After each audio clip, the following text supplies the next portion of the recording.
Thank you, Madam Chair. Ms. Miller, I'd like to start with you, if that's all right. I want to ask you a particular question regarding YouTube's app age rating. Now, Google Play has the app rating set at teen, meaning 13 and up, while the Apple Store has it rated as 17 and up. Can you tell me why this disparity exists? That is, if Apple determined that the age rating for YouTube ought to be 17 and up, why did Google determine that its own app should be rated as teen, meaning 13 and up? Senator, I'm unfamiliar with the differences that you've just outlined, but I would be happy to follow up with you and your staff once I get more details on this. Okay. Yeah, I'd love to know about that. It is a simple question. I understand you may not be able to answer it right now if as it sounds, you don't have the information, but I would just like to know why that difference exists and whether you agree or disagree with the fact that Google has rated its own app as 13 and up, while Apple is rated as 17 and up. But I'm happy to follow up on that in writing or otherwise. Ms. Stout, I want to address a similar issue with regard to Snapchat. Now, Snapchat is rated 12 and up on Apple, and it's rated teen on the Google Play Store. Any idea why there is that disparity there?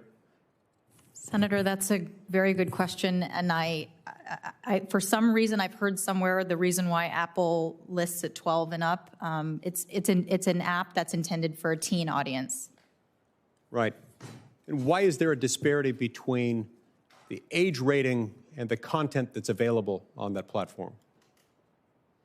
Senator, the content that appears on Snapchat is appropriate for an age group of 13 and above. Yeah, let's talk about that for a minute, because I beg to differ.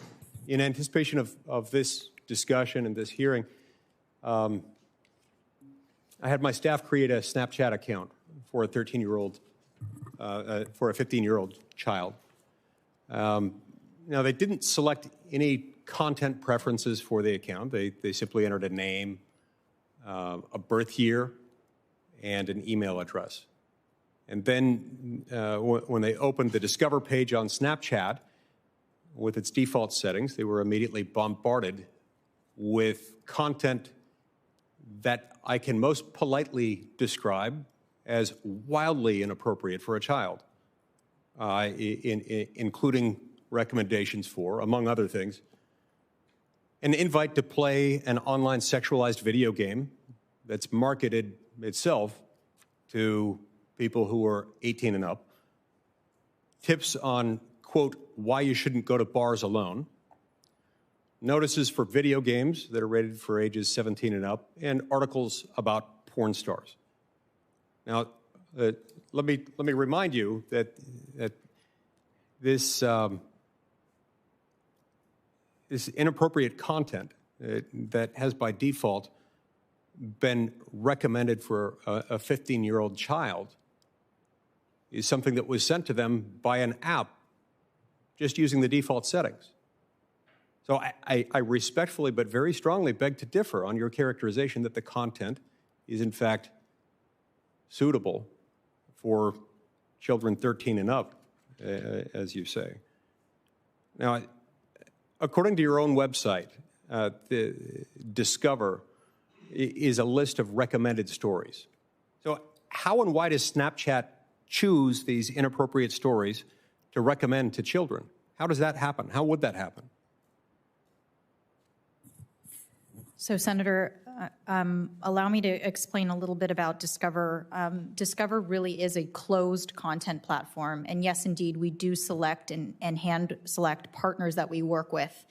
And that kind of content is designed to appear on Discover and resonate with an audience that is 13 and above. I am unfamiliar, and I've taken notes about what you have said that your account surfaced. I want to make clear that what content and community guidelines suggest that any online sexual video game should be age-gated to 18 and above. So I am unclear why that content would have shown up in an account that was for a 14-year-old. But these community guidelines and publisher guidelines that are on top of those guidelines are intended to be an age-appropriate experience for a 13-year-old. Right, right. I understand that. You have these community guidelines that are there, and they note that advertisers and media partners in Discover agree to additional guidelines. What are these additional guidelines? I mean, I can guess only that they permit these age-inappropriate articles to be shared with children. Senator, how would that not be the case? So these additional guidelines on top of community guidelines are things that suggest they may not glorify violence, that any news articles must be accurate and fact-checked, that there is no... Well, I'm sure the articles about the porn stars were accurate and fact-checked. And I'm sure that the tips on why you shouldn't go to bars alone are accurate and fact-checked, but that's not my question.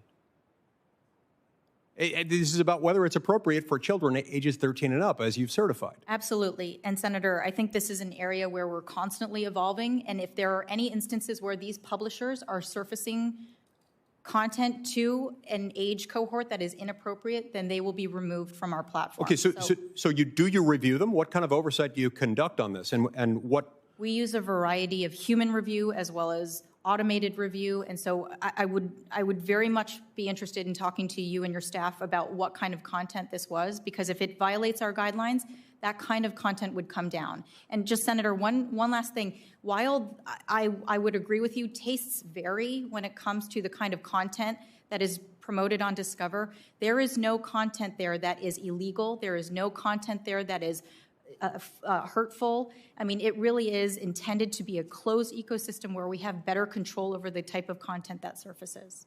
Madam Chair, I just have one follow-up question. I just realized my... Yes, go ahead, I'll Senator be brief. Lee, and then our colleague, Senator Lujan. Thank you. Thank you so much, waiting. Madam Chair. So Snapchat has assured its users that it doesn't collect identifying data on them for advertising. How does Snapchat then decide what content is pushed to the top of their Discover page? So, Senator, if you go into your Snapchat account, you have the ability to select preferences, it's interest categories. And there are several interest categories that a user can select or unselect if they wish. That could be they like, to watch movies, or they enjoy sports, or they are fans of country music. At any point, it is completely transparent, and a user has the ability to go in and select what they like, and that determines the kind of content that is surfaced to them. If there is any content that they don't like, they can uncheck or check, and that really generates the kind of content that a user in Discover would see. Okay, my time's expired. Thank you so much, Madam Chair. I really do think we've got to get to the bottom of this. These app ratings are inappropriate. We all know that there's content on Snapchat and on YouTube, among many other places, that's not appropriate for children ages 12 or 13 and up. Well, I thank you, Senator Lee, and I...